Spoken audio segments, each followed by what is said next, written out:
ठीक है, second question में पढ़ते हैं। वापस सेम चीज बोली हुई है, विदाउट एक्सपांडिंग। देखो तो आपको पूरे चैप्टर में बिना एक्सपांडिंग का मतलब आपको सिर्फ और सिर्फ प्रॉपर्टीज यूज करनी है। ठीक है, प्रॉपर्टी मैंने आपको बताई, रिपीटेशन प्रॉपर्टी, जीरो लेके आने वाली प्रॉपर्टी जो रिपीटेशन प्रॉपर्टी है, या फिर प्रॉपर्टी ऑफ जीरो कहते हैं अगर डायग्राम सारे रो या फिर सारे कॉलम के सारे एलिमेंट या रो के सारे एलिमेंट जीरो हो जाते हैं। तो उसके बाद सेकंड क्वेश्चन में पढ़ते हैं, विदाउट एक्सपांडिंग प्रूव दैट ये जो पूरा डिटरमिनेंट है इसको आपको सॉल्व किए बिना बताना कि ये जीरो है। तो अगेन जीरो लेके तो सॉल्व कर नहीं सकते, तो हमें लेना पड़ेगा टेकिंग एलएचएस। ठीक है, तो taking left hand side. Left hand side क्या है? लेफ्ट हैंड साइड में है 1/a 1/b 1/c। ठीक है, a b c b c c a और a b लिखना एक तरह का कंपलसरी होता है, तो इसीलिए थोड़ा सा एक स्टेप एक्सपांड हो गया, कोई बात नहीं।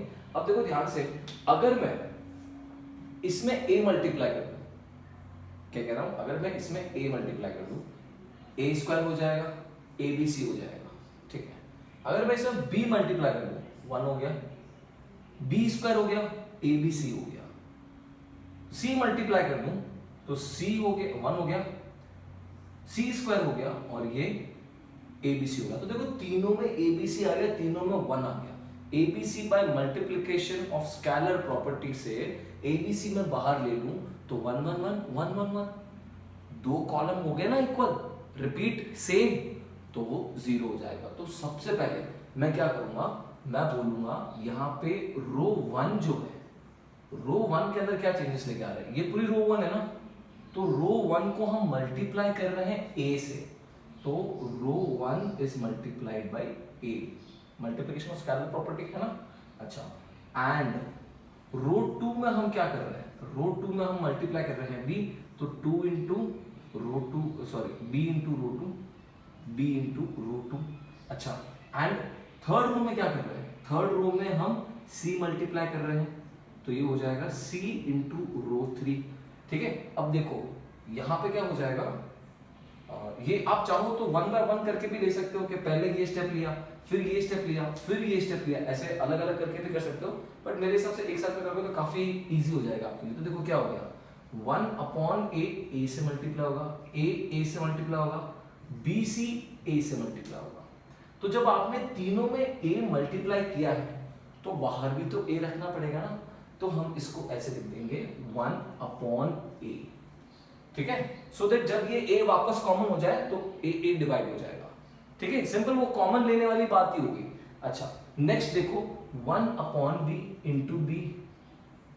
ठीक है, b into b, ca into b।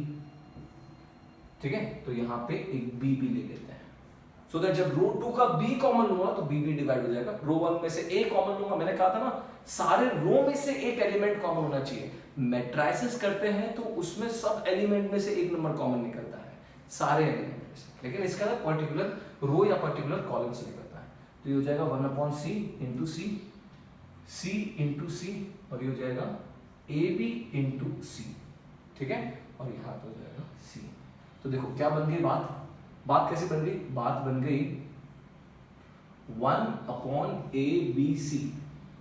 ठीक है, 1/abc, a डिवाइड हो गया 1, a square abc, 1 b square abc, 1 c square abc।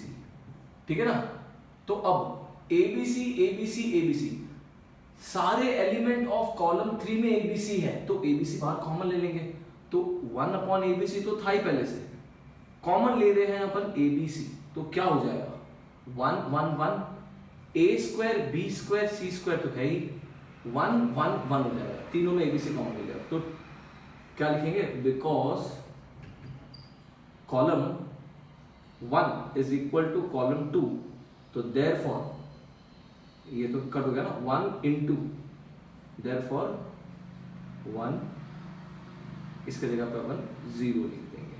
ठीक है, is equal to 0 is equal to RHS। ठीक है, because column 1 is equal to column 2 लिख दिया। नोट डाउन कर लो इसको फटाफट।